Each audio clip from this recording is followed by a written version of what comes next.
article this year, and it was sent to me because I'm one of only like a handful of people who published an article on this specific novel, and the article was on that writer. And so, since I was one of the only people who had published on that writer, ostensibly this is why they sent me this person's article. And so, along with a couple other people who had ever published on this person, I was reading one of my colleagues' work and giving my feedback and sending it back to the journal.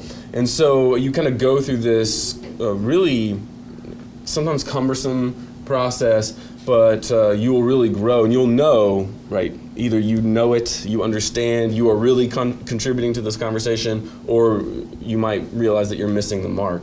But I think, practically speaking, like, how do I go about this? The very first thing that Dr. Quarles said about his first experience, I think, is key, and that is that he wanted to publish in a journal that he really liked and respected. That meant that he had enough familiarity with the journal to understand that his work kind of fell in line with the work of that journal, and that his voice fit in, and whether it be because he's disagreeing with kind of some writers in there, or agreeing, or kind of nuancing some work, he had enough familiarity with the journal to do that. So one of the first things I would say is that to become a professional scholar in your field, you need to know what the journals are in your field, and you should read them. That takes time, and so that's difficult. So I don't know, it sounds a little bit different in y'all's experiences, but so the first two things that I published, my dissertation advisor was very influential in like helping me find the right journal.